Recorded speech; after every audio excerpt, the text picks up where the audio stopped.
چلیے ہم آگے چلیں گے. سبق نمبر 26 آیت نمبر 189 سے 196 تک. اعوذ باللہ من الشیطان الرجیم. بسم اللہ الرحمن الرحیم. یسألونک، وہ سوال کرتے ہیں آپ سے، عن الاہلتی، نئے چاند کے بارے میں یا چاندوں کے بارے میں. اہلہ جمع ہے، نئے چاندوں کے بارے میں. قل کہہ دیجئے، ہیا وہ، مواقیت اوقات مقرر کرنا ہے، للناس لوگوں کے لیے، والحج اور حج کے لیے. ولیسا اور نہیں ہے، البر نیکی، بأن یہ کہ، تأتو تم آؤ، البیوتا گھروں کو، من ظہورہا ان کی پچھلی طرف سے، ولیکن البر لیکن نیکی، من اتقا بریکٹ میں لکھیں اس کی ہے جو تقوی اختیار کرے، اس کی ہے بریکٹ میں، اور من جو اتقا تقوی کرے یا تقوی اختیار کرے. وَأْتُو اور تم آؤ، البیوتا گھروں کو، من ابوابہا ان کے دروازوں سے، واتقوا اللہ اور ڈرو اللہ سے، لعلکم تاکہ تم، تفلحون تم فلاح پا جاؤ. وقاتلوا اور لڑو، فی سبیل اللہ اللہ کے راستے میں، الذین ان لوگوں سے، یقاتلونکم جو لڑتے ہیں تم سے، ولا اور نہ، تعتدوا تم زیادتی کرو، ان اللہ بے شک اللہ تعالی، لا یحب نہیں پسند کرتا، المعتدین زیادتی کرنے والوں کو. وقتلوہم اور قتل کرو ان کو، حیث جہاں بھی، ثقفتموہم تم پاؤ ان کو، واخرجوہم اور نکالو ان کو، من حیث جہاں سے، اخرجوکم انہوں نے نکالا تم کو. والفتنۃ اور فتنہ، اشد زیادہ شدید ہے، سخت ہے، من القتل قتل سے. ولا تقاتلوہم اور نہ تم لڑو ان سے، عند المسجد الحرام مسجد حرام کے پاس، حتیٰ یہاں تک کہ، یقاتلوکم وہ لڑیں تم سے، فیہ اس میں، فإن پھر اگر، قاتلوکم وہ لڑیں تم سے، فاقتلوہم تو قتل کرو ان کو، کذالک یہی یا اسی طرح، جزاؤ جزا ہے یا بدلہ ہے، الکافرین کافروں کا. فإن پھر اگر، انتہوا وہ باز آ جائیں، فإن اللہ پس بے شک اللہ تعالی، غفور الرحیم غفور الرحیم ہے. وقاتلوہم اور لڑو ان سے، حتیٰ یہاں تک کہ، لا تکونا نہ رہے، فتنۃ فتنہ، ویکونا اور ہو جائے، الدین دین للہ صرف اللہ کے لیے. فَإِنِ انتہوا پھر اگر وہ رک جائیں، باز آ جائیں، فلا عدوان تو نہیں ہے کوئی زیادتی، الا مگر علی الظالمین اوپر ظالموں کے. الشہر الحرام ماہ حرام، بالشہر الحرامی بدلے ماہ حرام کے، والحرمات اور حرمتوں کا، قصاص بدلہ ہے. فمن اعتدی تو جو کوئی زیادتی کرے علیکم تم پر، فاعتدوا تو زیادتی کرو علیہ اس پر، بمثل مانند اس کے، ما جو اعتدا زیادتی کی اس نے، علیکم تم پر. واتقوا اللہ اور ڈرو اللہ سے، واعلموا اور جان لو، ان اللہ بے شک اللہ تعالی، مع المتقین ساتھ ہے تقوی کرنے والوں کے. وَأَنفِقُوا اور خرچ کرو، فی سبیل اللہ اللہ کے راستے میں، وَلَا تُلْقُوا اور نہ تم ڈالو، بِأَیْدِیکُم اپنے ہاتھوں کو، الی التہلکۃ طرف ہلاکت کے. وَأَحْسِنُوا اور احسان کرو، ان اللہ بے شک اللہ تعالی، یحب محبت رکھتا ہے، المحسنین احسان کرنے والوں سے. وَأَتِمُّوا اور پورا کرو، الحج حج کو، والعمرۃ اور عمرے کو، للہ اللہ کے لیے. فَإِن پھر اگر احصرتم تم گھیر لیے جاؤ، فمستیسر تو جو میسر آ جائے، من الہدی قربانی سے. ولا تحلقوا اور نہ تم منڈاؤ، شیو کراؤ، رؤوسکم اپنے سروں کو، حتی یہاں تک کہ یبلغ پہنچ جائے، الہدی قربانی،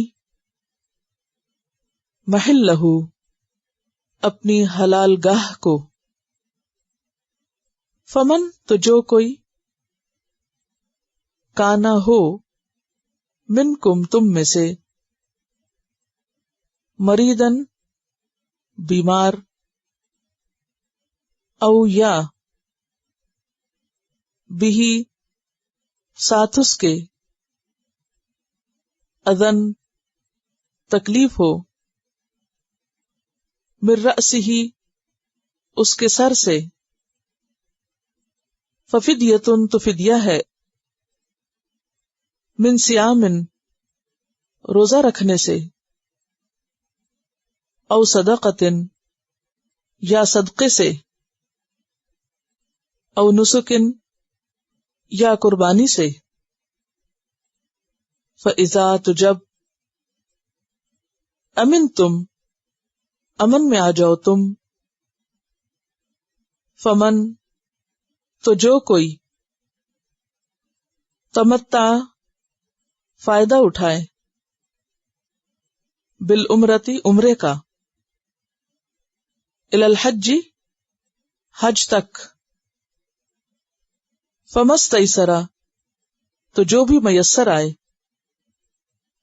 من الہدی قربانی سے.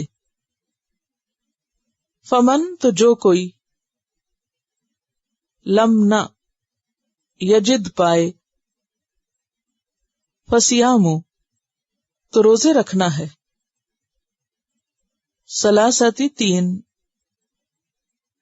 ایامن دن کے، فی الحج حج میں، وسبعۃ اور 7،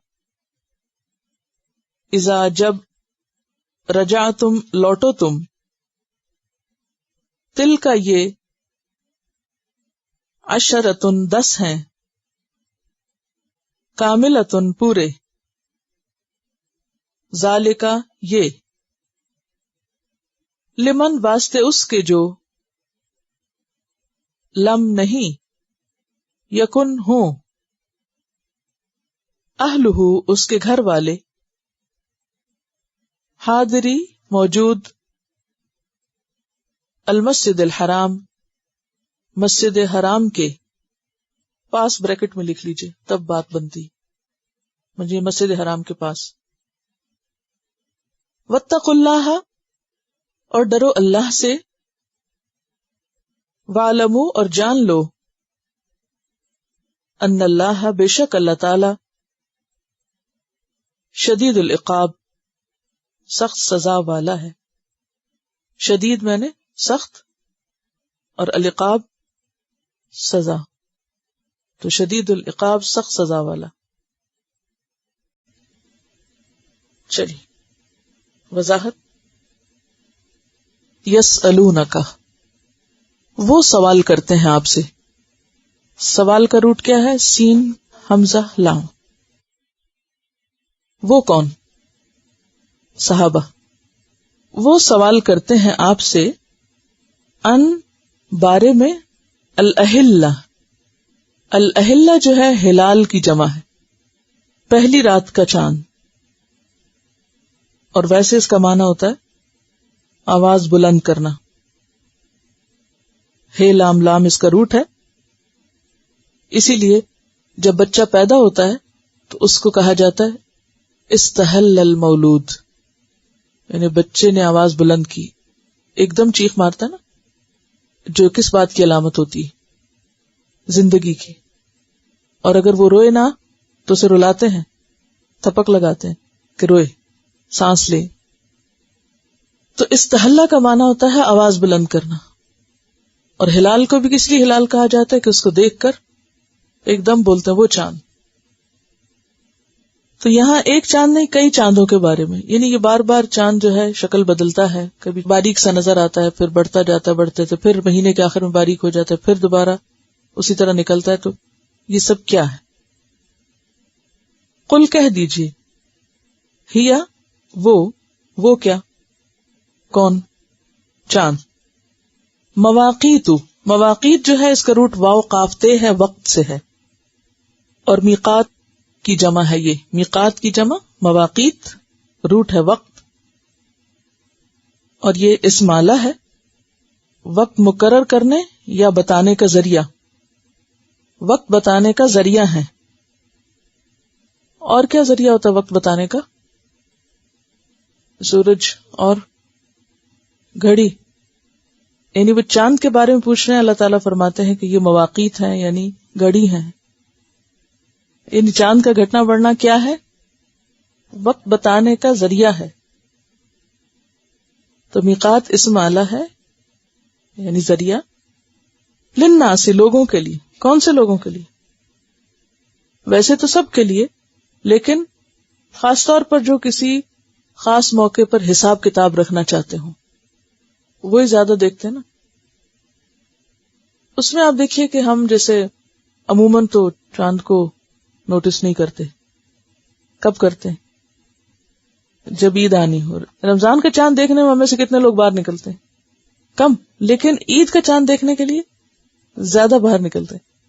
خیر، تو عید کا موقع معلوم کرنے کے لیے، رمضان کا موقع معلوم کرنے کے لیے، پھر اس کے علاوہ ہماری کچھ عبادات یا ہمارے دین کے کچھ ایسے شاعر ہیں جن کا تعلق وقت کے ساتھ بھی ہے، یعنی دین کے کچھ احکامات ایسے ہیں کہ جن پر عمل کے لیے اسلامی کیلنڈر کو فالو کرنا ضروری ہے۔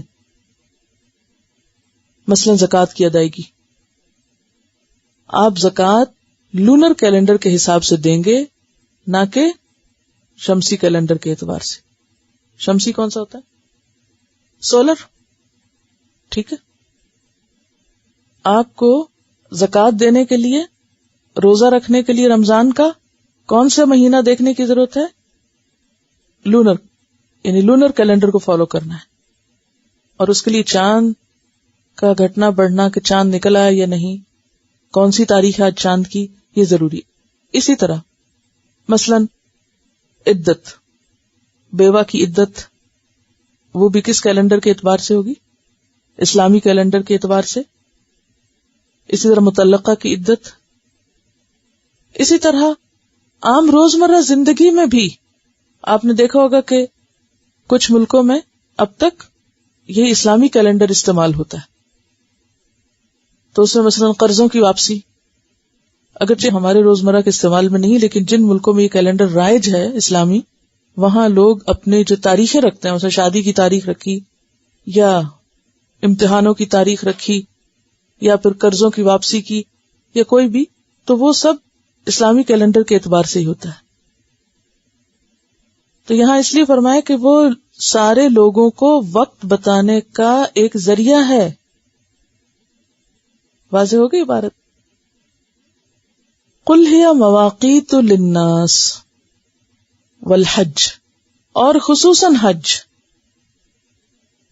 اب بات یہ ہے کہ باقی ساری عبادتیں تو ایک طرف، اور یہاں حج کا خاص طور پر الگ ذکر کیا گیا۔ کیوں؟ حج کی عبادت کی سگنیفیکینس یا اہمیت کی وجہ سے، کہ یہ ایک بہت اہم عبادت ہے جس کا تعلق مخصوص مہینوں کے مخصوص دنوں سے ہے، اور اگر وہ مناسک ان دنوں میں ادا نہ کیے جائیں تو حج نہیں ہوتا۔ اس لیے بطور خاص، یعنی رمضان بھی اہم ہے، لیکن رمضان میں پھر بھی گنجائش ہے نا کہ ٹھیک ہے بادل ہے، چاند نظر نہیں آیا، شک کا روزہ نہیں رکھو، اگلے دن رکھ لو۔ لیکن حج میں اگر 9 ذی الحج کو آپ عرفہ میں نہیں کھڑے ہوئے زوال آفتاب کے بعد، تو آپ کا حج نہیں ہوا، تو اسے بطور خاص واچ کرنے کی ضرورت ہے، ورنہ سب کا حج برباد ہو جائے گا اگر صحیح دن پہ نہ ہوا۔ باقی عبادتوں میں وسعت ہے، مگر حج جتنی بڑی عبادت ہے اس کے لیے جو اصل اس کا رکن ہے، رکن اعظم یعنی عرفہ کا قیام، اس کے لیے ایک لمیٹڈ ٹائم ہے، ایک لمیٹڈ دن میں، اور اگر اس میں نہیں پہنچے تو حج نہیں ہوا، چاہے آپ جتنا مرضی سفر کریں۔ وَلَيْسَ الْبِرُّ، اور نہیں ہے نیکی، بِأَن تَأْتُوا الْبُيُوتَ، کہ آؤ تم گھروں کو، من ظہورها، ان کی پشت کی طرف سے، بیک سائڈ سے، بیک ڈور سے۔ ظہور کا لفظ ظہر سے ہے، ظہر کہتے ہیں پیٹھ کو، زوئے ہیرے، یعنی پچھلی طرف سے۔ عربوں میں ایک محاورہ ہے کہ جب کوئی شخص درست کام کرے تو کہتے ہیں اتل بیت ببابہ، وہ شخص دروازے سے گھر میں داخل ہوا، اور جو شخص الٹا کام کرے اس کو کیا کہتے ہیں؟ بیک ڈور سے آیا، ٹھیک ہے، یا دیوار پھلانگ کے آیا۔ یعنی ایک محاورہ بھی ہے یہ کہ اگر کسی شخص نے صحیح کام کیا ہو تو کیا کہتے ہیں اس کو؟ کہ وہ دروازے سے گھر میں داخل ہوا، اور جو دروازے سے نہیں آیا اس نے الٹا کام کیا۔ مثلا اگر آپ کے بچے پچھلی طرف سے آ رہے ہوں گھر میں تو آپ کیا کہتے ہوں؟ کیوں الٹے کام کر رہے ہو؟ چلو صحیح طرف سے آ کے ناک کریں گے، کھولیں دروازہ یہاں سے، تو آپ کہیں گے چلو ادھر سے صحیح رستے سے آؤ۔ تو یعنی کہ ایک کامن چیزیں ہوتی ہیں نا تمام معاشروں کے اندر، یا ایک انسانی فطرت کی آواز ہوتی ہیں کچھ چیزیں۔ تو یہاں پر یہ بات دونوں معنوں میں، ایک تو جاہلیت کی ایک رسم کی طرف یہاں اشارہ ہے کہ جب احرام پہن لیتے تھے تو ان کے خیال میں اب کسی سایہ دار چیز کے نیچے سے نہیں گزرنا، منع ہے نا احرام میں سر ڈھانکنا مردوں کے لیے، تو وہ سر بھی نہیں ڈھانکتے تھے، کسی خیمے کے نیچے نہیں آتے تھے، کسی شیڈ کے نیچے نہیں آتے تھے، اور دروازے سے نہیں گھر میں واپس آتے تھے۔ اگر کسی وجہ سے واپس آنا پڑتا تو وہ دیوار پھلانگ کے اندر آتے تھے یا پچھلی طرف سے اندر آتے تھے۔ تو کہا گیا کہ یہ الٹے سیدھے کام کرنا جو ہے یہ کوئی نیکی نہیں ہے۔ نیکی کیا ہے؟ وَلَكِنَّ الْبِرَّ مَنِ اتَّقَى، نیکی اس کی نیکی ہے جس نے تقوی اختیار کیا ہے. آپ نے عام طور پہ دیکھا ہوگا جب لوگ حج کرنے جاتے ہیں نا، چھوٹی چھوٹی باتوں میں اتنے پھنسی ہو جاتے ہیں. اگر تم نے سر میں خارش کر لی اور بال ٹوٹ گیا تو تم پہ دم ہے. اگر تم نے صابن سے ہاتھ دھو لیے تو تمہارا حج فسخ ہو گیا. اگر تم نہا لیے تو پھر تو بالکل نہیں، کپڑے تو بدل ہی نہیں سکتے. اس طرح کی کتنی احتیاطیں کرتے ہیں لوگ. ایک احرام پہننا کس کو سمجھتے ہیں؟ سر پہ کپڑا باندھنے کو، عورتیں خاص طور پہ. اور وہ 4-5 دن جو گزرتے ہیں ان کے اس میں سوئیں کہ جاگیں، ہر حال میں اس کپڑے کا باندھنا فرض سمجھتے ہو. کہتے ہیں یہ احرام نہ کھل جائے کسی طرح، اور اگر کسی وجہ سے اس کو کھول دیا تو گویا حج نہیں ہو. تو یہ تو خود ساختہ پابندی ہے. تو عربوں نے بھی خود ساختہ پابندی لگائی ہوئی تھی اپنے اوپر کہ گھر میں دوبارہ دروازے سے نہیں جانا، دیوار پلانگ کے جانا ہے. فرمایا کہ یہ تو کوئی نیکی نہیں ہے. دین میں خود ساختہ تبدیلیاں کرنا، اپنی مرضی سے منمانا دین بنانا، یہ نہیں ہے کوئی نیکی. وَأْتُوا الْبُيُوتَ، اور آؤ گھروں کو. من ابوابها، ابواب کس کی جمع ہے؟ باب کی. وَاتَّقُوا اللَّهَ، اور ڈرو اللہ سے. لَعَلَّكُمْ تُفْلِحُونَ، تاکہ تم فلاح پاؤ. تو فلاح کا تعلق کس سے ہے؟ تقوی سے. اور یہاں بھی آپ دیکھیں بر اور تقوی کو اکٹھا کیا گیا. تو اس سے کیا پتہ چلتا ہے کہ ذالک الکتاب لا ریب فیہ ھدی للمتقین. ٹھیک ہے. پچھلی آیتوں کو بھی اگر آپ دیکھیے، خواہ وہ آیت وصیت سے متعلق ہو، یا وہ آیت قصاص سے متعلق ہو، یا وہ نیکی یہ نہیں نیکی کے کانسیپٹ کے بارے میں ہو، یا وہ رمضان سے متعلق ہو، روزے سے متعلق ہو، سب میں ایک کامن چیز کیا ہے؟ تقوی.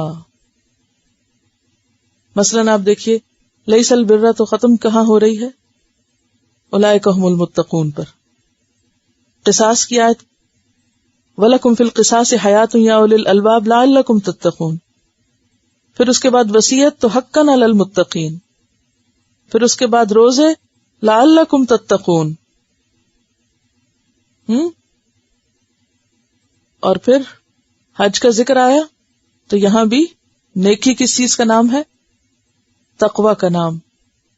آگے بھی آپ یہ چیز نوٹ کریں گے کہ اسلام ہر عمل کی بنیاد تقوی کو بناتا ہے.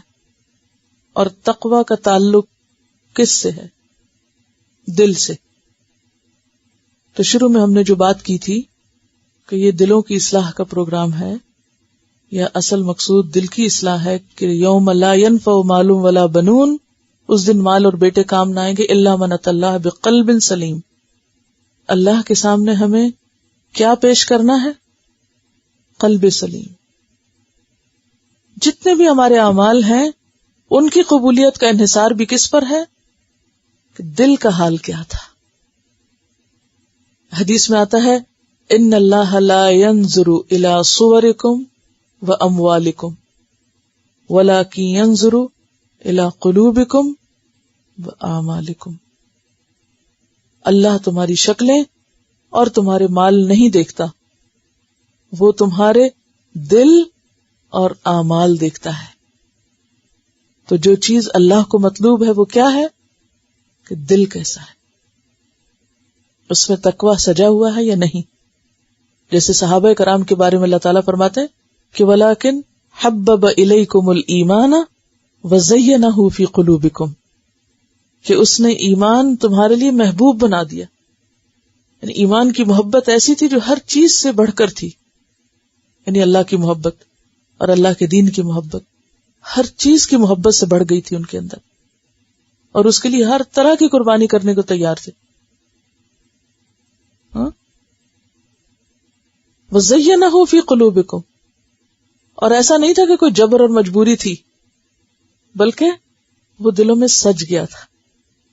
دل اس پہ راضی ہو گئے تھے، دل اس سے خوبصورت ہو گئے تھے. ان کی خوبی کیا تھی کہ ان کے دل خوبصورت ہو گئے تھے. بہت سے لوگ شکل سنوارنے اور شکل خوبصورت بنانے کے لیے بہت بھاگ دوڑ کرتے ہیں، بہت کوشش کرتے ہیں کہ اوپر ٹھیک ہو جائے، ظاہر ٹھیک ہو جائے، کپڑے اچھے ہو جائیں. ٹھیک ہے، اچھی بات ہے، منع نہیں ہے، لیکن اس سے کہیں زیادہ ضروری ہے کہ دل خوبصورت ہو، دل سجے ہوئے ہو، دل میں اللہ کی محبت ہر چیز کی محبت سے بڑھ کر ہو، دین کی محبت اور دین کے لیے قربانی کا جذبہ ہر چیز سے سبقت لے جائے، باقی ساری چیزیں پیچھے رہ جائیں. تو یہی ہماری ایفرٹ. دیکھیں نا، اگر کوئی ظاہری چیز ہمیں صفائی کرنے کے لیے دی جائے، اچھا بھئی یہ تمہارا حصہ ہے، اس حصے کو تم نے صاف کرنا ہے، تو ہم جان مار کے کر لیں گے اور نظر آئے گی ہاں جی ٹھیک لگ رہا ہے، ہاں سب سیٹ ٹھیک ہو گیا. اس کو بھی دکھائیں گے، اس کو بھی پوچھیں گے اب صحیح لگ رہا ہے. اب عام طور پر لوگ جب سجدے بنتے ہیں تو پھر آئینہ تو پہلے دیکھ لیتے ہیں، پھر کہاں جاتے ہیں؟ ٹھیک لگ رہی، صحیح لگ رہا ہے نا. خود پر کوئی تسلی نہیں ہوتی، دوسروں سے پوچھ کے اب ٹھیک ہے. تو بات یہ ہے کہ یہ دل تو کسی کو دکھا بھی نہیں سکتے نا، یہ تو براہ راست اللہ ہی کو دکھانے، اور کوئی پوائنٹ آؤٹ بھی نہیں کر سکتا کیا بھرا ہوا وہاں حسد ہے، نفرت ہے، بغض ہے، بدگمانیاں ہیں، کسی کے لیے کیا ہے، دین کے لیے کیا ہے، اللہ کے لیے کیا، رسول کے لیے کیا ہے، قربانی کا جذبہ کتنا ہے، کس دل سے یہاں آتے ہیں، کس دل سے روزہ رکھتے ہیں. من تطوع خیرن، خوشی سے نیکی کرتے ہیں یا توق سمجھ کے کرتے ہیں، یہ سب کچھ کس سے تعلق رکھتا ہے؟ دل سے. تو یہ تو سارا ڈائریکٹ لنک وہاں ہے، وہ دیکھ رہا ہے، مسلسل دیکھ رہا ہے کس حال میں ہے. تو اس لیے آپ دیکھیں گے کہ بار بار ایک ہی بات. عموماً بہت سے لوگ جب دین پڑھتے ہیں یا قرآن پڑھتے ہیں تو وہ ظاہری احکام پر تو بہت بحث کرتے ہیں، اس آیت کا یہ مطلب ہے، اس کا یہ، لیکن وہ دل میں کیسے اترے، وہ عمل کا حصہ کیسے بنے، اور ہمارا اندر کیسے بدلے، اس کی طرف توجہ کم ہوتی ہے. تو ہم سب کو دونوں چیزوں پہ دھیان رکھنا ہے، مگر اوپر کیا رہے گا؟ اندر بدلنا.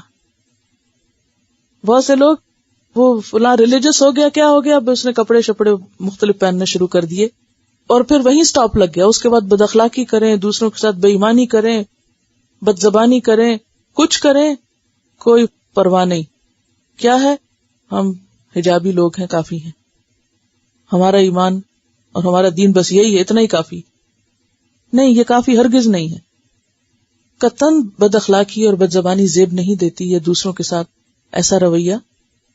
اصل چیز کیا ہے کہ جب تک آپ کا دل خوبصورت نہیں، اور آپ یقین کریں کہ جب دل خوبصورت ہوتا ہے نا، دل میں کسی کے لیے محبت ہوتی ہے، دل میں کسی کے لیے خیر خواہی ہوتی ہے، تو آپ کو زیادہ باتیں کرنے کی بھی ضرورت نہیں ہوتی، اور خود بخود دوسرے کو محسوس ہونے لگتی. کیونکہ اللہ نے دل میں قوت ایسی رکھی ہے کہ جس سے خود بخود وہ خیر خواہی کی لہریں نکل کے دوسروں کو متاثر کرتی. جب آپ کے اندر ایک چیز ہے تو پہنچانی بھی آسان. پھر اس کے بعد کیا فرمایا؟ واتقوا اللہ لعلکم تفلحون وقاتلوا فی سبیل اللہ. و اور قاتلو، قاف تے لام قتل سے، اور قاتل یعنی جب با مفعلہ میں آئے تو ایک دوسرے سے لڑنا ہے، ایک دوسرے کو قتل کرنا ہے، یعنی لڑنا یا جنگ کرنا مراد ہے. اسی لیے ترجمہ کیا کیا گیا تھا؟ لڑو. فی سبیل اللہ، اللہ کے راستے میں. الذین، ان لوگوں سے، یقاتلونکم، جو لڑے تم سے، اور جو نہ لڑے، جیسے عورتیں ہیں، بچے ہیں، بوڑھے ہیں، بیمار ہیں، تو انہیں کچھ نہ کہو. ولا تعتدوا، اور تم زیادتی نہ کرو. اعتداء، یعتدی، اعتداء سے زیادتی کرنا. کیونکہ عام طور پہ کیا ہوتا ہے، جب انسان لڑائی کی حالت میں ہوتا ہے یا لڑ رہا ہوتا ہے تو اس کے جذبات جو ہیں وہ کنٹرول سے باہر ہوتے ہیں، کہ نہیں؟ ایک سوچے نا، جب کوئی لڑ رہا ہو تو اس وقت اپنے جذبات کو کنٹرول میں رکھنا انتہائی مشکل کام ہوتا ہے، اور اس میں انسان پھر حد سے بڑھ جاتا ہے. اسی لیے خود ساختہ محاورہ بنا ہوا ہے، محبت اور جنگ میں سب جائز، اور یہ انتہائی غلط بات ہے. کوئی سب جائز نہیں، اسلام اس کی اجازت نہیں دیتا. نہ محبت میں حدیں کراس کرنے کی اجازت دیتا ہے، اور نہ ہی لڑنے میں، نہ محبت میں نہ نفرت میں. یہ دونوں ہی جذبے انسان کے اوپر بہت سخت غالب آتے ہیں نا. محبت بھی حدود میں نہیں رہتی، اور عموماً نفرت بھی حد میں نہیں رہتی. صحابہ کرام کے اندر جو خوبصورت بیلنس قائم ہوا تھا وہ یہی تھا کہ ان کی یہی چیزیں حدود میں آ گئی تھی. حضرت علی رضی اللہ تعالیٰ عنہ کا وہ واقعہ آپ کو یاد ہوگا، کیا اپنے مخالف کو مد مقابل کو گرا لیا، مارنے لگے تھے کہ اس نے منہ پہ تھوک دیا، اٹھ کے کھڑے ہو گئے. یہ کیا چیز ہے؟ یعنی آپ خود سوچیں کہ کوئی لڑ رہا ہو اور یعنی کہ ذرا تصور میں لائیں کہ دو لوگ ایک دوسرے کے ساتھ کھینچا تانی کر رہے ہیں اور ایک دوسرے کو گرا رہے ہیں، اور ایک نے دوسرے کو گرا دیا، حال کیا ہوگا اس وقت؟ فزیکل کنڈیشن، ایموشنل کنڈیشن کیا ہوگی؟ کیسا جوش جذبہ. لڑتے دیکھ کے تو جو نہ لڑ رہے ہیں ان کو بھی کچھ جذبہ ہونے لگتا ہے، وہ بھی جوش میں آ جاتے ہیں. اسی لیے لڑنا تو کیا، جب دو ٹیمیں مقابل ہوتی ہیں، کوئی میچ آپ دیکھ رہے ہوتے ہیں تو ہم خواہ مخواہ کسی ایک کے ساتھ ہو جاتے ہیں. میں وہ سرخ کپڑے والوں کے ساتھ ہوں اور میں نیلے والوں کے ساتھ ہوں. یعنی آپ ایسا سین دیکھ کے آرام سے نہیں بیٹھ سکتے، آپ بھی کود پڑتے ہیں. تو کہا یہ کہ جو خود بیچ میں کودے ہوئے ان کو کہا جا رہا ہے روک لو اپنے آپ کو، زیادتی نہ کرنا، حد سے نہ بڑھنا. کتنا بڑا امتحان ہے، کیسی تربیت ہے، کیسا ڈسپلن ہے. اور صحابہ کرام میں یہ چیز آئی، اسی لیے اللہ ان سے راضی ہوا. اور یہی ایک معیار ہے کہ ہم بھی غصے میں ہوں، کسی بھی حال میں ہوں، مگر ایک بات، یعنی جتنی بدلے کی بات ہے اتنی تو اجازت ہے. وہ بھی معاف کرے تو اچھا، نہیں کہ نہیں کر سکتے تو اتنی کی اجازت ہے.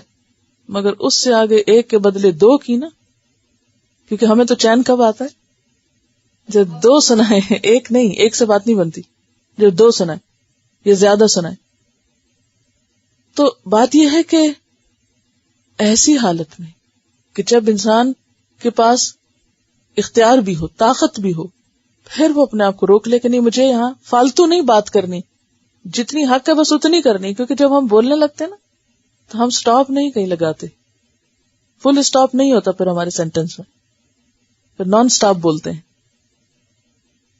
یہاں پر کیا فرمایا کہ ایسا نہ ہو کہ جنگ کے شوق میں یا لڑنے کے شوق میں پھر کہ ہم تو اللہ کے راستے میں لڑ رہے ہیں حدیں پار کر جاؤ. ان اللہ، کیونکہ اللہ تعالیٰ، بے شک اللہ تعالیٰ، لا یحب، نہیں محبت رکھتا، المعتدین، حد سے بڑھنے والوں سے. دیکھیے کہ جب انسان کسی سے محبت کرتا ہے تو انسان چاہتا ہے وہ بھی مجھ سے محبت کرے. تو جو اللہ سے محبت کرتا ہے وہ کیا چاہتا ہے کہ اللہ بھی اس سے محبت کرے. اللہ کا مخلوق کے ساتھ محبت کرنا، یعنی آپ سوچیں تھوڑی دیر کے لیے کہ اتنی بڑی اللہ کی ذات، اور اگر کسی کو پتہ چلے کہ اللہ تعالیٰ اس سے محبت کرتا ہے، یعنی کہ کیا کیفیت ہو سکتی ہے نا. اگر آپ اس پہ ذرا سا غور فرمائیں، پتہ نہیں آپ کو میری بات سمجھ آئی کہ نہیں. اگر کسی کو یہ پتہ چل جائے کہ اللہ اس سے محبت کرتا ہے، اللہ فلاں بندے سے محبت کرتا ہے، کتنا بڑا اعزاز ہے نا کسی کے لیے. تو صحابہ کرام کو کیا چیز روکتی تھی؟ حبب الیکم الایمان وزینہ فی قلوبکم. ان کے اندر ایسا گڑ گیا تھا، ایسی ان کی پرسنالٹی بدل چکی تھی کہ پھر وہ نہ حد سے بڑھتے تھے اور اپنے خوشی، غم، غصے، ہر چیز کو ایک کنٹرول میں یا ایک ضابطے کے اندر رکھتے تھے.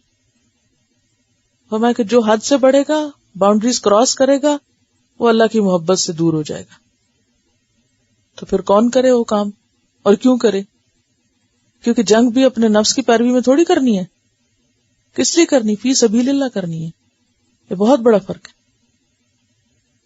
وَاقْتُلُوهُمْ، اور قتل کرو ان کو، حیث جہاں، ثقفتموہم، یہ نیا لفظ ہے، روٹ ہے ثقافے، ثقافہ، مقابلے کی غرض سے کسی کو سامنے پانا، کسی کو سامنے پانا مقابلے کی غرض سے.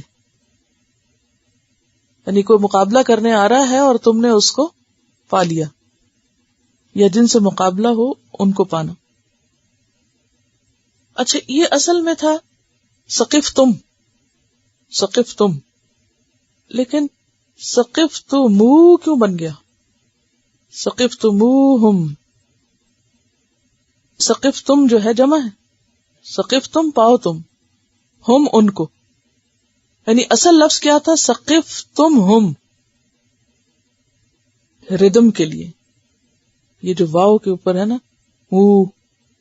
ویسے تو آپ قاعدے میں کیسے پڑھیں گے؟ ثقفتمہم، یہ ہے اصل میں، لیکن ثقفتموہم یہ توازن پیدا کرنے کے لیے واو کا اضافہ. اور ایسی اور مثالیں بھی آپ دیکھیں گے، یعنی ردم کے لیے بیسیکلی. ورنہ آپ یوں پڑھے نا وَاقْتُلُوهُمْ حَيْثُ ثَقِفْتُمْهُمْ وَأَخْرِجُوهُمْ، بات نہیں بنتی. وَأَخْرِجُوهُمْ خیر جیم، اور نکالو ان کو، من حیث اخرجوکم ثقفتموہم اخرجوکم تقاتلوہم. ردم ہو گیا نا اسے. یہ عربی قاعدے میں یہ چیزیں موجود ہیں، it's understood, it's in their language. اب مثلاً آپ لوگ جیسے نائف کا کے نہیں پڑھتے تو کیسے پتا چل؟ It's there. کچھ لینگویج کے سائنس ہوتے ہیں. والفتنہ اور فتنہ، فتنہ فیت نون، فتنہ کا مطلب ہوتا ہے سونار کا سونے کو پگھلانا، صاف کرنے کے لیے. تو پگھلانے میں کیا ہوتا ہے؟ کیا کرتے؟ پگھلاتے کیسے؟ آگ پہ تپا کے، آگ میں تپانا. فتنہ کا کیا معنی ہے؟ آگ پہ تپانا، جلانا. اب دیکھیے کسی کو فتنے میں ڈالنا کیا معنی ہوا؟ تڑپانا، جلانا، پریشان کرنا. یہ ہے فتنے کا روٹ یا فتنے کی جو اندر ہے بات. مراد ہے یہاں پرسیکیوشن، دین سے روکنا. تو مسلمانوں کو جیسے مکہ میں کیا کر رہے تھے؟ پرسیکیوٹ کر رہے تھے، ان کو روکتے تھے دین پر عمل کرنے سے، دین کی طرف آنے سے. یعنی آزمائش ہے بیسیکلی یہ. تو فتنہ آزمائش کو بھی کہتے ہیں. قرآن پاک میں مال اور اولاد دونوں کو کیا کہا گیا؟ تو آپ لفظ فتنہ بول دیتے ہیں مگر آپ کو یہ نہیں پتا اس کا معنی کیا ہے. آزمائش بھی معنی ہے اور فتنہ کا لفظی معنی کیا ہے؟ تپانا. اور اسی طرح مال کا کمانا جو ہے وہ بھی انسان کو خوب تپاتا ہے. وہ قرآن پاک میں آتا ہے نا کہ ان الذین فتنوا المؤمنین والمؤمنات، بے شک وہ لوگ جنہوں نے تپایا مومن مردوں اور عورتوں کو. یہ کہاں آتا ہے؟ سورۃ البروج میں. قصہ یاد ہے اس کے پیچھے کیا تھا؟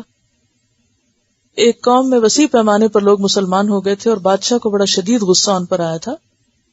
تو اس کی وجہ قصہ بہت لمبا ہے، وقت نہیں ہے.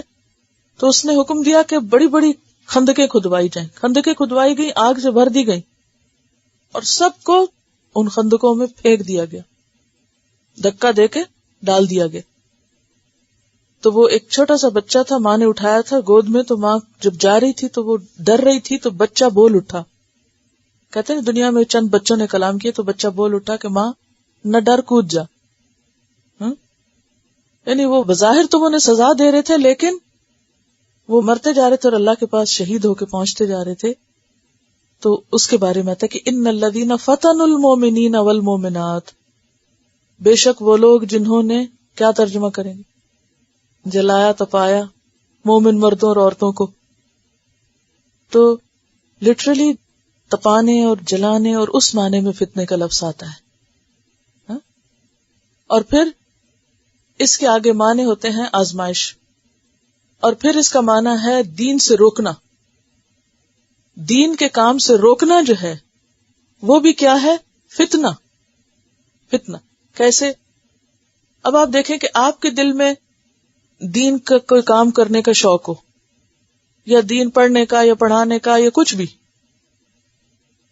اب کوئی آپ کو روک دے تو اگر آپ میں سچی لگن ہے، سچی نہ ہو تو الگ بات ہے. اگر سچی لگن ہے اور آپ کے پیرنٹس آپ کو آنے نہ دے تو آپ کے اندر کیا ہوگا؟ کڑن. تو وہ جو کڑن ہے وہ کیا ہے؟ پھر اسی طرح آزمائش کے معنوں میں کوئی بھی آزمائش. کچھ لوگ تو انتظار میں رہتے ہیں کہ کوئی روکے ہمیں اور ہم آرام کریں.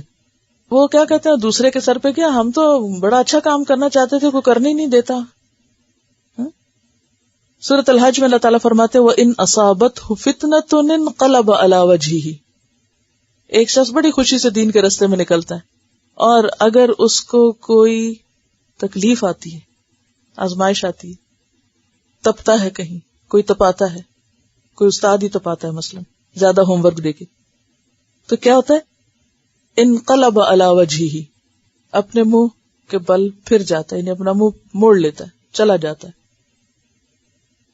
تو دین کا رستہ جو ہے، یاد رکھیے وہ کیسا رستہ ہے؟ آزمائش کا رستہ ہے. ہر لیول پر، چھوٹی بھی ہے بڑی بھی ہے، چاہے آپ اپنے تنہا ہیں یا کچھ بڑا کام کریں چھوٹا کام کریں، اگر آپ سچے ہیں نا اللہ کے لیے تو اللہ نے آپ کو خالص کرنا ہی کرنا ہے. کھوٹ نکالنے ہیں، ان کھوٹوں کو نکالنے کے لیے اس نے تپانا ہے آپ کو. وہ ایسی سچویشن میں ڈالے گا آپ کو کہ جہاں آپ کا سچ نکھر آئے گا کہ اب آپ جاتے کدھر ہیں.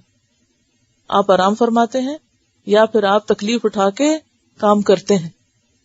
یعنی ہم سب تمنا اور خواہش تو کریں کہ ہمیں قرآن کا خزانہ ملے اور اس کے لیے ہم کوئی قربانی کرنے کو تیار نہ ہو اور کچھ دنیا کا اور چھوڑنے کو تیار نہ ہو، تو پھر اللہ تعالیٰ بغیر کسی قیمت کے ایسی تھوڑی نعمت دیتا ہے. تو یہ فتنے کا لفظی معنی آپ یاد کر لیں. پھر اس کے بعد آزمائش، اور اس کے بعد مفہوم ہے دین سے روکنا، صد عن سبیل اللہ. تو یہاں کس کانٹیکس میں استعمال ہوا ہے؟ اللہ کے رستے سے روکنے کے معنوں میں. اور اشارہ ہے کن کی طرف؟ مکہ کے مسلمانوں کی طرف، کہ جن کو بہت مشکلات کا سامنا تھا، وہ انہیں ایمان نہیں قبول کرنے دیتے تھے، ہجرت نہیں کرنے دیتے تھے. تو فرمایا وَالْفِتْنَةُ أَشَدُّ مِنَ الْقَتْلِ، یعنی قتل کرنا اگرچہ بہت ناپسندیدہ ہے لیکن فتنہ اس سے بھی زیادہ ناپسندیدہ ہے. اصل میں نبی صلی اللہ علیہ وسلم کا ایک بہت بڑا کارنامہ جو ہے نا، وہ دنیا سے ریلیجس پرسیکیوشن کا خاتمہ کیا تھا آپ نے. آپ سے پہلے کا دور کیا تھا؟ شرک کا دور تھا. تو شرک کا جو دور تھا اس میں عموماً جو حکومت کا نظام ہوتا تھا وہ کیا تھا؟ بادشاہی کا نظام، ون مین رول. کوئی قانون نہیں، لا نہیں، آرڈر نہیں، کچھ نہیں، کوئی ڈیموکریسی نہیں، نتھنگ. اب کیا ہوتا تھا؟ لوگ کیا سمجھتے تھے کہ یہ ہمارے بادشاہ کیا ہیں؟ دراصل فرعون کو کیا سمجھتے تھے؟ خدا سمجھتے تھے، خدا کا اوتار. فرعون کا مطلب ہے لفظی سورج دیوتا. تو پہلے لوگوں کا مذہب کیا تھا؟ وہ توہمات کا شکار ہوتے تھے. وہ کہتے تھے کہ یہ بھی اوتار ہے خدا کا، وہ بھی، اور بادشاہ وقت کو وہ سب سے بڑا اوتار سمجھتے تھے. اور بادشاہ وقت کو ہر طرح کا اختیار دیا ہوا تھا کہ اگر کوئی شخص اس کا دین چھوڑ کر کوئی اور دین اختیار کرے تو پھر کیا کیا جائے؟ اسے جلا دیا جائے، اسے مار دیا جائے. اسی لیے ہم دیکھتے ہیں کہ آپ صلی اللہ علیہ وسلم سے پہلے کی جو انسانی تاریخ ہے اس میں ریلیجس پرسیکیوشن بہت ہے. بعد میں بھی کچھ رہی، لیکن بالآخر اسلام نے جو سوچ کی آزادی دی، کس طرح کہ لوگوں نے بتایا کہ سورج چاند جو خدا ہیں، تو اسلام نے بتایا کہ نہیں، یہ تو اللہ نے انسان کی خدمت کے لیے مسخر کیے ہوئے. تو وہ ایک نئی سوچ دنیا میں پیدا ہوئی، تو ریلیجس پرسیکیوشن ختم ہوئی. اور لیٹسٹ تو پھر آپ دیکھیں کہ انسانی حقوق کا جو منشور تیار ہوا، اس کی روح سے جتنے بھی جمہوریتیں ہیں یا جہاں جہاں بھی ڈیموکریسی ہے، وہاں ایک اصول ہے ہر حکومت کا کہ لوگوں کو اپنی مذہبی رسومات یا مذہب پر یا دین پر چلنے کی آزادی ہوگی. اسی آزادی کے تحت تو آپ یہاں مسجدیں بناتے ہیں اور آپ بھی یہاں بیٹھے ہوئے، کیونکہ اب ریلیجس پرسیکیوشن کا وہ دور ختم ہو گیا جو بادشاہت اور شرک کی وجہ سے تھا دنیا میں. آپ نے اس کو توڑا، ذہنی آزادی پیدا ہوئی سوچ میں، اور پھر نتیجتاً جیسے جمہوریت بھی آئی اور شورائی نظام اسلام میں آیا، اور عملی طور پر پھر لوگوں کے اندر اور جہاں بہت سے حقوق انسانی کی آزادی، اگر خطبہ حجت الوداع کو آپ پڑھیں تو وہ انسانی حقوق کا خطبہ ہے بیسیکلی. جتنے حقوق اسلام نے دیے ان کا ایک طرح سے خلاصہ ہے اس آخری خطبے میں. تو اسی سوچ میں آگے مزید ترقی ہوتی گئی، اور آج آپ دیکھیں دنیا میں جہاں جہاں جمہوری نظام کا کیا مطلب؟ عوام کی حکومتیں. اب ون مین حکومت نہیں ہوتی، اب بھی ہوتی ہے کئی جگہوں پر، لیکن عمومی طور پر ترقی یافتہ دنیا میں جو اسٹیٹ کا جو نظام ہے وہ جمہوریت پر مبنی ہوتا ہے، جس میں ریلیجس پرسیکیوشن ممنوع ہے قانون کی روح سے. ٹھیک، لیکن نبی صلی اللہ علیہ وسلم کے زمانے میں یہ چیز اپنی انتہا پر تھی. کسی قبیلے کا سردار مسلمان ہو جاتا تو قبیلہ بھی ہو جاتا، اور اگر وہ نہیں ہوتا تو عوام کو اجازت نہیں تھی دم مارنے کی. لوگ اپنے بادشاہوں یا بڑوں کے دین پہ ہوتے ہیں، جدھر بڑے ہوتے ہیں وہ آنکھیں بند کر کے اس طرف چلے جاتے ہیں. بڑوں نے روک دیا، خبردار جو اسلام لائے، نہیں ہم نہیں لاتے اسلام، اپنی عقل کوئی کام نہیں کرے گی، اور اگر کسی نے بغاوت کی تو پکڑ کے ختم کر دیں. آج بھی آپ دیکھیں جہاں جہالت ہے وہاں یہی حال ہے کہ خاندان کے فیصلے کون کرتا ہے؟ وہ بڑے دادا یا نانا یا کوئی بھی جو بڑے ہیں وہ کرتے ہیں. بیٹوں کے بھی بیٹوں کو اپنی کوئی آزادی حاصل نہیں ہوتی، خاندانی پرسیکیوشن ایک طرح سے ہوتی ہے. وڈیرا شاہی نظام جو ہے وہ بھی ہمارے ملکوں میں ایسی چیزیں موجود ہیں. تو یہ سب چیزیں جو ہیں یہ کیا ہیں؟ کس سے تعلق رکھتی ہیں؟ فتنے سے. یہ فتنہ ہے، پرسیکیوشن.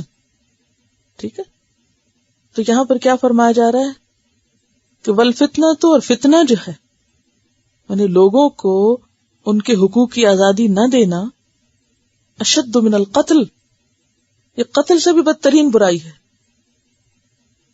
ولا تقاتلوہم، اور نہ تم جنگ کرو ان سے، عند المسجد الحرام، مسجد حرام کے پاس، حرم میں جنگ نہیں کر سکتے. حتی یقاتلوکم فی، یہاں تک کہ وہ جنگ کرے تم سے اس میں. فإن قاتلوکم، پھر اگر وہ لڑیں تم سے کہاں؟ حرم میں. فاقتلوہم، تو تم بھی ان کو قتل کرو. کذالک جزاء الکافرین، یہی بدلہ ہے کس کا؟ کافروں کا. فإن انتہوا، پھر اگر وہ رک جائیں، باز آ جائیں. انتہا کا روٹ کیا ہے؟ نون ہے یہ نہیں. نہیں کس کو کہتے ہیں؟ روکنے کا. اگر وہ رک جائیں، فإن اللہ غفور الرحیم، تو بے شک اللہ تعالی غفور الرحیم ہے. یعنی اگر وہ نہ لڑیں تو پھر تمہیں بھی کیا ہے؟ لڑنے کی اجازت نہیں. وقاتلوہم، اور ان سے لڑو. حتی لا تکون فتنۃ، یہاں تک کہ فتنہ باقی نہ رہے. تو اصل غرض کیا ہے؟ فتنہ ختم کرنا، جبری انداز، یہ جبر کو ختم کرنا. وَيَكُونَ الدِّينُ لِلَّهِ، اور ہو جائے دین اللہ کے لیے. فَإِنِ انْتَهُوا، پھر اگر وہ رک جائیں، فَلَا عُدْوَانَ، تو نہیں زیادتی، إِلَّا عَلَى الظَّالِمِينَ، مگر اوپر ظالموں کے. ظالمین کس کی جمع ہے؟ ظالم کی. ظلم کس کو کہتے ہیں؟ کسی کو اس کے حق سے محروم کرنا. الشہر الحرام، الشہر کس کو کہتے ہیں؟ مہینے کو. مہینہ کیا ہوتا ہے؟ دو ہلال، حلال نہ کہیے، دو ہلال کے درمیان. اچھا بعض لوگ پھر بکرا حلال کرنے کو بھی ہلال کر دیتے ہیں. بکرا حلال کرنا ہوتا ہے اور چاند ہلال ہوتا ہے. الشہر الحرام، حرام مہینے. حرام مہینے کون سے؟ وہ مہینے جن میں حج یا عمرہ ہوتا تھا اور لڑائی کرنا منع تھی. اور یہ دور جاہلیت میں بھی معلوم تھا. 3 مہینے حج کے، اور اس کے بعد رجب کا مہینہ، ذوالقعدہ، ذوالحج اور محرم، کیونکہ عام طور پر ذوالقعدہ میں قافلے آتے اور محرم میں واپس جاتے، اس لیے محرم بھی حرام مہینوں میں شمار ہوتا. اور اس کے علاوہ رجب، جس میں عام طور پر لوگ عمرہ کرتے تھے. فرمائے کہ حرام مہینے بدلے حرام مہینے کے. والحرمات، اور حرمتوں کا بھی. حرمات جو ہے یہ حرم کی جمع ہے، حرم. اور حرم کس کی جمع ہے؟ حرام کی. حرام سے حرم، حرم سے حرمات. تو حرمات کیا ہیں؟ زمان و مکان میں سے کوئی بھی چیز جس کا احترام کیا جائے. زمان، مکان. زمان مثلاً مہینے، مکان مثلاً مسجد حرام. مکان و زمان میں سے کوئی بھی چیز جس کا احترام کیا جائے. والحرمات، تو ذہن میں کیا آیا؟ والحرمات. ویسے تو میں نے کہا نا حرمتوں کا اردو ترجمہ. کیا سمجھ میں آیا آپ کو؟ حرمات کیا ہیں؟ حرام کردہ چیزیں، یعنی جن کا احترام کیا جائے. حرمت والی جگہیں، حرمت والے مہینے. ٹھیک ہے. والحرمات قصاص، ان کا بھی بدلہ لیا جائے گا. کیا مطلب؟ اگر کوئی بیت اللہ شریف کی حرمت پامال کرے گا تو اس کو چھوڑا نہیں جائے گا. قصاص کس کو کہتے ہیں؟ پیچھے جانا، بدلہ لینا. فمن اعتدی، تو جو کوئی زیادتی کرے، علیکم، تم پر. کس پر؟ مسلمانوں پر. فاعتدوا، تو زیادتی کرو، علیہ، اس پر. کتنی؟ بمثل ما اعتدی، اتنی جتنی اس نے تم پر زیادتی کی، علیکم. واتقوا اللہ، یہاں بھی کیا ضروری ہے؟ لڑتے وقت بھی تقوی. وَاعْلَمُوا، تاکید ہے، اور جان لو، اچھی طرح پتا ہونا چاہیے تمہیں، علم ہونا چاہیے. کس بات کا؟ ان اللہ، کہ بے شک اللہ تعالی، مع المتقین، تقوی والوں کے ساتھ ہے. متقین کے ساتھ ہے. اللہ کا ساتھ کس کو نصیب ہوتا ہے؟ اگر آپ چاہتے ہیں کہ آپ کو اللہ کا ساتھ نصیب ہو، مدد نصیب ہو، تو اس کے لیے کیا ضروری ہے؟ تقوی. اچھا، عام طور پر جب ہم کسی مشکل میں ہوتے ہیں تو ہم مشکل کو تو بلیم کرتے رہتے ہیں، یا انسانوں کے پیچھے پڑ جاتے ہیں، اس کی وجہ سے یہ ہوا، یا اس نے مجھے یہ کہا، یا وہ خراب ہے، یا وہ برا ہے. یہی کرتے نا. یا کہیں چوٹ لگی، اس چیز کو برا بلا کہنے لگ جائیں گے. کچھ یعنی جہاں سے ہمیں تکلیف، نقصان پہنچے گا، ہم اس کے پیچھے پڑ جائیں گے. اور کس کو بھول جائیں گے؟ خود کو. یہاں کیا قصور ہے؟ یہاں کیا غلطی ہے؟ ہمارا کیا گناہ ہے؟ تو اگر آپ چاہتے ہیں وہ تکلیف دور ہو تو ٹھیک ہے، اس کا ازالہ تو کریں گے، ہٹائیں گے اس کو. لیکن اس کے ساتھ زیادہ توجہ کس چیز پر ہوگی؟ اپنے آپ کی اصلاح کی. کیونکہ اگر ہمارے اندر تقویٰ ہوگا تو پھر کیا ہوگا فائدہ؟ اللہ کی مدد حاصل ہو جائے گی، اور مشکل آسان ہو جائے گی، اور مقابلہ کرنا آسان ہو جائے گا. تو کیا راز کیا ہے فتح کا، کامیابی کا؟ تقویٰ. مفلح ہونے کے لیے شرط تقویٰ. یہ پیچھے پڑھا نہیں؟ پڑھا ہے نا؟ کیا پڑھا؟ واتقوا اللہ لعلکم تفلحون. جس کو چاہیے کامیابی، جس کو چاہیے فلاح. اچھا، عموماً لوگ کامیاب ہونے کے لیے کیا حربے استعمال کرتے ہیں؟ کامیابی کے لیے ہم لوگ عموماً کیا طریقے اختیار کرتے ہیں؟ کیا ہتھ کنڈے استعمال کرتے ہیں؟ کیا ٹیکٹکس استعمال کرتے ہیں؟ سمارٹنس دکھاتے ہیں، دوسرے کو دھوکہ دیتے ہیں، غلط ہتھ کنڈے استعمال کرتے ہیں، غلط طریقے اختیار کرتے ہیں.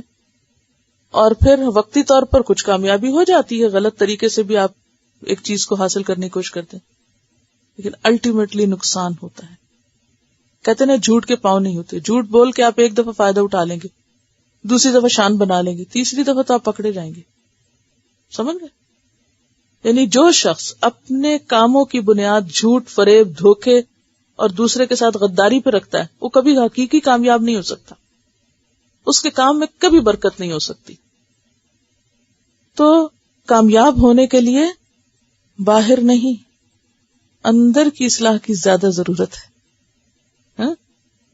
اسی لیے آپ دیکھیے کہ یہاں پر وَاعْلَمُوا، پہلے کہا وَاتَّقُوا اللَّهَ، بھئی کافی ہے، ٹھیک ہے، اللہ سے ڈرو. پھر دوبارہ کہا وَاعْلَمُوا، کانشیسلی جان لو، معلوم کر لو، تمہیں پتا ہونا چاہیے، ان اللہ مع المتقین. اور یہی ہم بھول جاتے ہیں، ہمیں نہیں پتا ہوتا کہ اللہ تقوی والوں کے ساتھ ہے. ہم کیا کہتے ہیں؟ جس کی لاٹھی اس کی بہن، جس کے پاس آج پیسہ ہے، جس کے پاس دولت ہے، جس کے پاس یہ ہے، جس کے پاس وہی کامیاب ہے. غلط کار. وہ وقتی طور پہ کامیاب نظر آتے ہیں، لیکن دنیا میں ہی وہ سامان عبرت بنتے بھی نظر آتے ہیں. کیونکہ اللہ نے مہلت دے رکھی ہے نا، سیدھا کرنے والوں کو بھی کرنے دو، اور جو الٹا کر رہے ہیں ان کو بھی کرنے دو. اس لیے اللہ فوراً پکڑتا نہیں، لیکن الٹیمیٹلی جو غلط کار ہوتا ہے وہ ایک دن ضرور پھنستا ہے.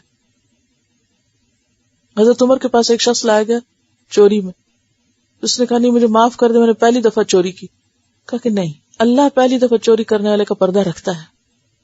پھر وہ مان کے کہا تیسری دفعہ کی.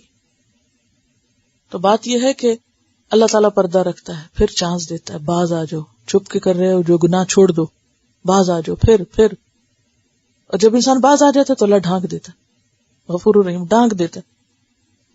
وہ دھندلا ہو جائے گا نا پیچھے بیک گراؤنڈ میں، بس آپ خود ہی دیکھیں گے، اللہ تعالیٰ چھپا دے گا، اوروں کو نہیں دکھائے گا.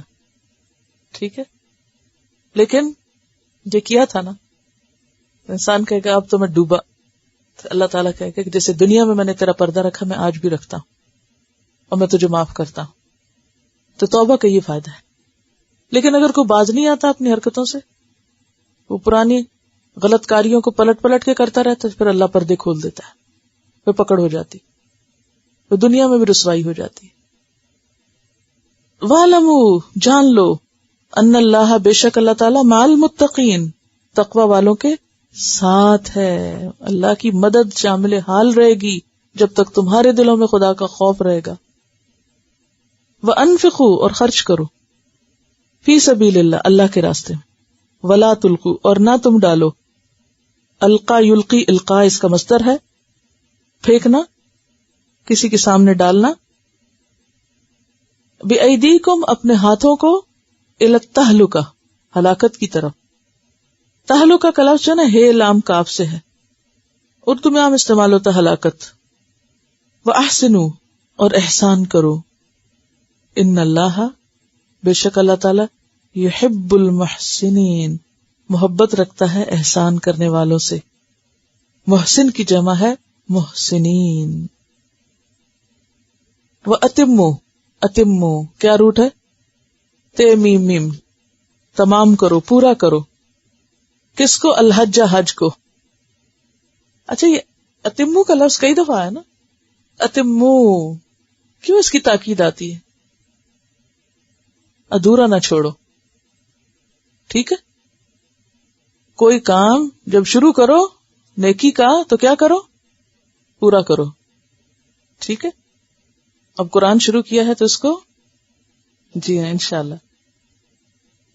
اچھا، تو اتمو کا لفظ جو ہے یہ تمام سے ہے. پیچھے آپ نے پڑھا اتم الصیام الی اللیل، پورا کرو روزے کو رات تک. اسی طرح اگر نماز آپ شروع کرتے ہیں، اللہ اکبر کرتے ہیں، تو آپ کہا ہے میں تھک گئی، 2 رکعتیں پڑھ کے سلام کر سکتے ہیں؟ نہیں. کیا حکم ہے؟ پورا کرو. حج ارادہ کر لیا، پورا کرو، مکمل حج کرو. یہ نہیں کہ آدھا خود کر لیا اور آدھا کسی سے کرا لیا. اچھا میری صحیح تم کر دو، میری رمی تم کر دو. یہ نہیں، پورا کرو، خود پورا کرو. کیونکہ حدیث میں آتا ہے کہ انما الاعمال بخواتیمہا، اعمال جو ہیں اپنے خاتمے کے ساتھ بندے میں، یعنی آپ نے کام شروع کیا اس کو مکمل کرو، تو وہ جو مکمل کرو گے نا پھر اس کا پورا ریوارڈ تمہیں ملے گا. ادھورے 10 کام چھوڑ کے نہیں. اور کسی بھی کام کو پورا کرنے کے لیے پھر کیا کرنا پڑتا ہے؟ جان مارنی پڑتی ہے نا. شوق میں ہم بہت سے کام شروع کر لیتے ہیں، میں یہ بھی کروں گی، میں یہ بھی، اور پورا ایک نہ کیا. تو یہ طریقہ ٹھیک نہیں. کیا کرنا ہے؟ پورا کرنا. یہ الگ بات ہے موت آ جائے، وقت ساتھ نہ دے، کوئی اور ایسی مجبوریاں آ جائے کہ جو انسان کی بس سے باہر ہو، آپ کی لمٹ سے باہر ہو، ایسی ہو سکتا ہے. اسی لیے کہا نا کہ موت سے پہلے زندگی کی کیا کرو؟ قدر کرو. بڑھاپے سے پہلے جوانی، اور مفلسی سے پہلے مالداری کو، اور بیماری سے پہلے صحت کو، اور مصروفیت سے پہلے فراغت کو. کیونکہ ہم کہتے ہیں اچھا فارغ ہو کے کریں گے، کیا خبر اس سے بھی زیادہ مصروف ہو جاؤ. فراغت کس نے دیکھی؟ کل کس نے دیکھا؟ تو 5 چیزوں کو 5 سے پہلے غنیمت سمجھو. جو آج موقع ہے نا، کما لو جو کمانا ہے، کل کا نہیں پتا کیا ہوتا ہے. بیمار ہوتے ہیں، تندرست ہیں، جیتے ہیں، مرتے ہیں، موقع ہے نہیں. جو بھی موقع ہے اس سے فائدہ اٹھا لو. ایک تو یہ ہے اتمو، پورا کرو. دوسرا یہ کہ کاموں کو کمپلیٹ کرنا وہ ان کی خوبصورتی کو بڑھاتا ہے اور ان کے اجر کو بھی بہتر کرتا ہے. اسی لیے وہ دعا سکھائے گی، اللہم احسن عاقبتنا فی الامور کلہا، یا اللہ ہمارے ہر کام کا جو انجام ہے وہ اچھا ہو، انجام اچھا ہو. کیونکہ حدیث میں آتا ہے جس حال میں تم مرو گے اسی میں اٹھائے جاؤ گے. جیسے وہ حاجی احرام کی حالت میں لبیک پکارتا ہوا اگر فوت ہو تو اٹھے گا بھی کیسے؟ لبیک پکارتا ہوا اٹھے. تو اس لیے تمام کرنا جو ہے، کاموں کو مکمل کرنا جو ہے، یہ ایک بہت بڑی خوبی ہے اور اللہ کی خاص توفیق سے ہوتے ہیں. صرف بندے کی کوشش سے نہیں ہوتے، ہاں کوشش تو شرط ہے.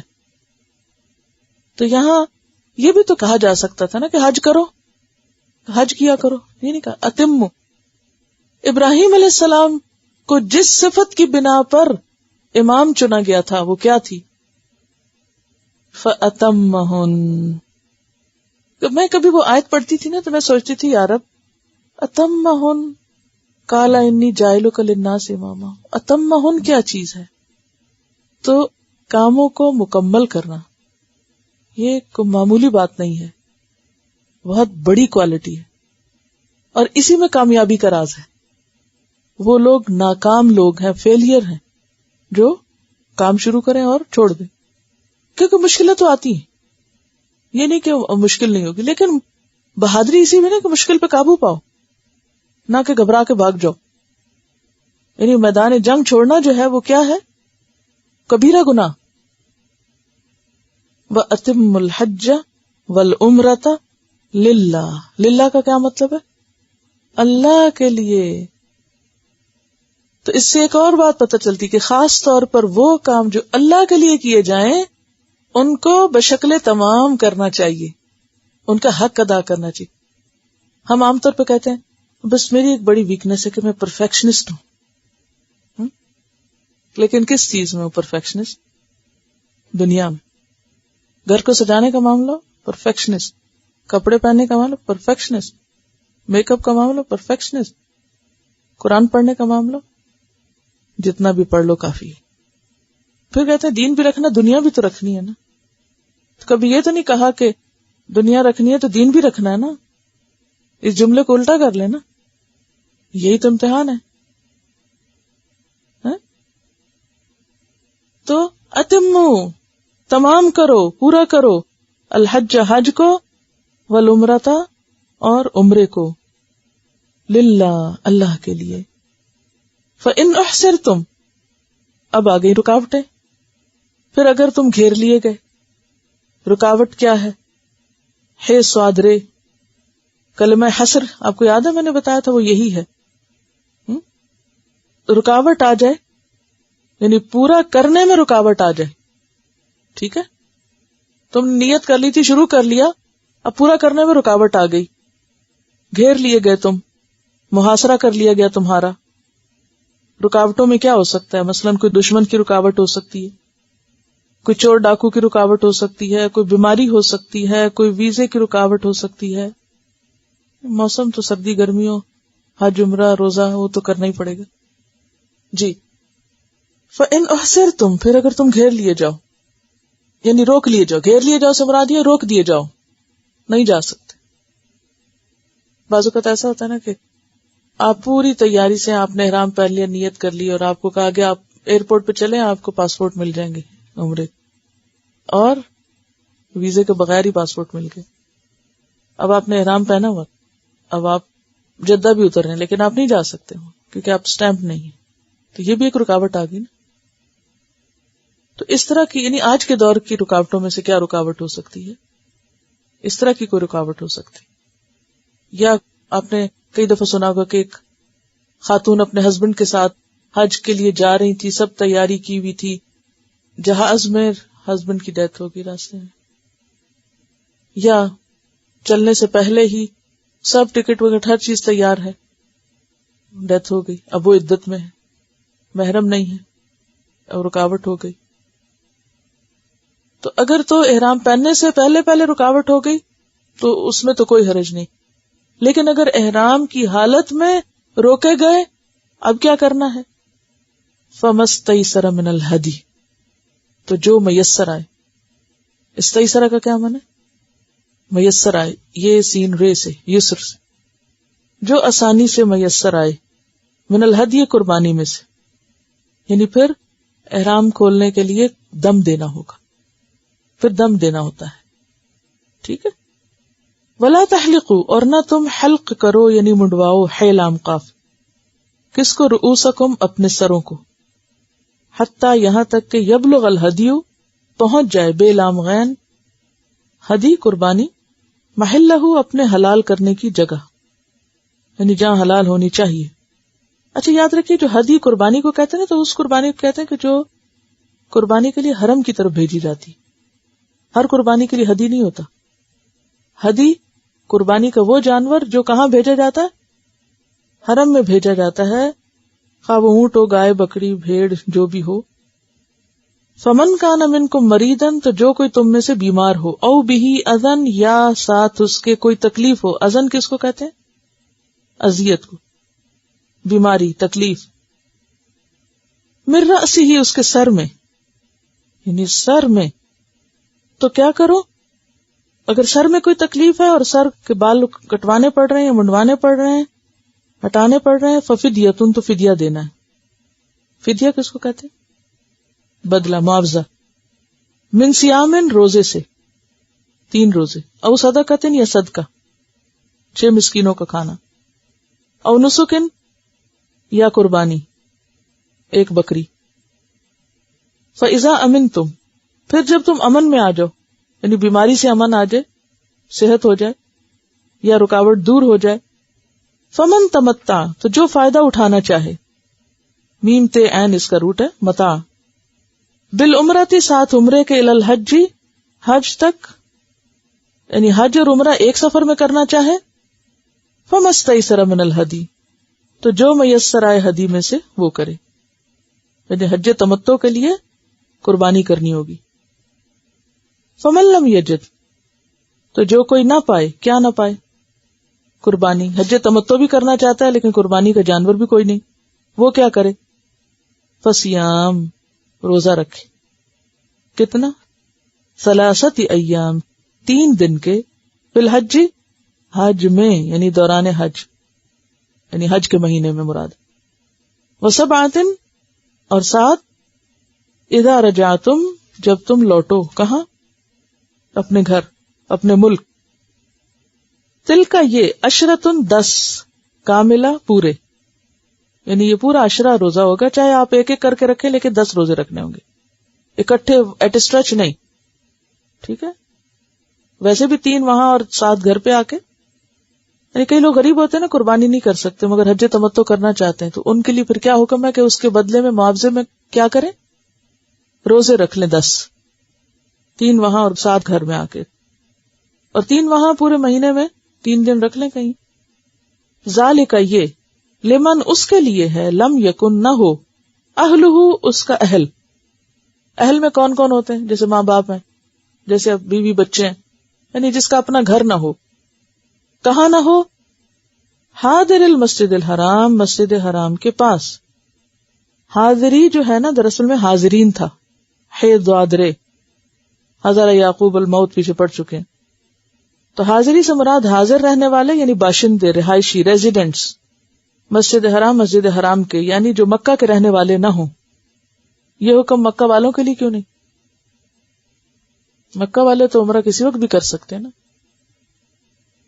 حج 3 قسم کا ہوتا ہے نا، افراد، تمتع، قران. افراد کیا ہوتا ہے؟ اونلی حج. عام طور پہ مکہ والے حج کے دن اٹھ کے احرام پہن کے حج کر کے آ جاتے ہیں، عمرہ وغیرہ نہیں اس میں کرتے، صرف حج کے مناسک ادا کرتے ہیں. تمتع عموماً کون کرتا ہے؟ جو مکہ سے باہر سے آتے ہیں لوگ، یعنی دوسرے شہروں یا ملکوں سے. وہ ایک ہی سفر میں عمرہ اور حج دونوں کرتے. وہ اشہر الحرم میں پہلے جاتے، مثلا ذی القعدہ میں گئے یا ذی الحج کے شروع میں گئے، جا کے عمرہ کیا، عمرہ کر کے احرام اتار دیا، اور جب حج کا 8 تاریخ کا دن آیا تو دوبارہ احرام پہن لیا حج کا. اس کو کیا کہتے ہیں؟ حج تمتع. قران کیا ہوتا ہے؟ آپ نے حج اور عمرہ دونوں ہی کرنے ہیں، آپ ایک ہی احرام پہنتے ہیں، جا کے پہلے عمرہ کرتے ہیں اور پھر اسی احرام میں رہتے ہیں، اور پھر سارے مناسک کے حج پورے کر کے ہی احرام کھولتے ہیں. قران کا مطلب ہوتا ہے ساتھ جوڑنا، یعنی ایک احرام میں دونوں چیزیں. تمتع میں الگ الگ 2 دفعہ احرام پہننا ہوتا ہے، اور افراد میں تو ویسے ہی حج ہی ہے صرف. عمرہ سال میں کسی دن کرو چاہے روز کرو، مکہ والے تو کسی دن بھی کر سکتے. تو جو لوگ باہر سے جائیں، حج تمتع کرنا چاہیں، کیونکہ آپ صلی اللہ علیہ وسلم نے اس کو پسند فرمایا تھا، ہاں، تو وہ کیا کریں؟ قربانی کریں. قربانی نہ ہو تو کیا کریں؟ روزے رکھیں. اسی لیے فرمایا یہ حکم اس کے لیے ہے جس کا گھر بار یا جس کے گھر والے مسجد حرام کے پاس نہ ہو.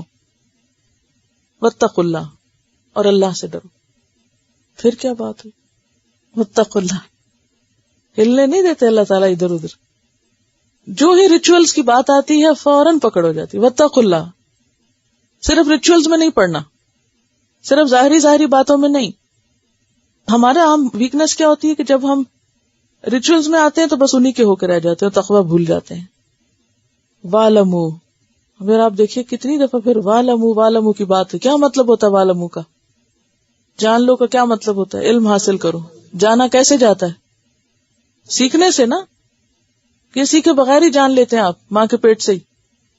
ہاں خود ہی کوئی جان سکتا نہیں، سیکھنے سے آتا ہے. جان لو، معلوم کرو. کیا معلوم کرو؟ ان اللہ شدید العقاب. اور ہم نے کیا جانا ہوا؟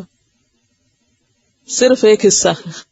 ہم نے جان لیا ان اللہ غفور الرحیم، اور اللہ تعالیٰ یہاں اگرچہ ایک دوسری جگہ پر غفور الرحیم ساتھ آتا ہے، لیکن یہاں اللہ تعالیٰ نے دوسرا حصہ نہیں بیان کیا. یہ جان لو کہ اللہ سخت سزا دینے والا بھی ہے. عقاب عقوبت سے. عین قاف بے. عقب کس کو کہتے ہیں؟ ایڑی کو. ایڑی کہاں ہوتی ہے جسم میں؟ پچھلی طرف ہوتی ہے. تو عقاب کا مطلب وہ سزا جو کسی عمل کے پیچھے آئے، یعنی غلطی پر سزا. کیونکہ اللہ تعالیٰ کسی پہ ظلم تو نہیں کرتے نا، انسانوں کی اپنی غلطیاں ہوتی ہیں جن کا ان کو پھر جزا ملتی ہے. چلیے اس کی تلاوت سن لیجیے، پھر اس کے بعد آگے چلیں گے. يسألونك عن الأهلة قل هي مواقيت للناس والحج وليس البر بأن تأتوا البيوت من ظهورها ولكن البر من اتقى وأتوا البيوت من أبوابها واتقوا الله لعلكم تفلحون. وقاتلوا في سبيل الله الذين يقاتلونكم ولا تعتدوا إن الله لا يحب المعتدين. واقتلوهم حيث ثقفتموهم وأخرجوهم من حيث أخرجوكم والفتنة أشد من القتل ولا تقاتلوهم عند المسجد الحرام حتى يقاتلوكم فيه فإن قاتلوكم فاقتلوهم كذلك جزاء الكافرين. فإن انتهوا فإن الله غفور رحيم. وقاتلوهم حتى لا تكون فتنة ويكون الدين لله فإن انتهوا فلا عدوان إلا على الظالمين. الشهر الحرام بالشهر الحرام والحرمات قصاص فمن اعتدى عليكم فاعتدوا عليه بمثل ما اعتدى عليكم واتقوا الله واعلموا أن الله مع المتقين. وأنفقوا في سبيل الله ولا تلقوا بأيديكم إلى التهلكة وأحسنوا إن الله يحب المحسنين. وأتموا الحج والعمرة لله فإن أحصرتم فما استيسر من الهدي ولا تحلقوا رؤوسكم حتى يبلغ الهدي محله فمن كان منكم مريضا أو به أذى من رأسه ففدية من صيام أو صدقة أو نسك فإذا أمنتم فمن تمتع بالعمرة إلى الحج فما استيسر من الهدي فمن لم يجد فصيام 3 أيام في الحج و7 إذا رجعتم تلك 10 كاملة ذلك لمن لم يكن أهله حاضر المسجد الحرام واتقوا الله واعلموا أن الله شديد العقاب.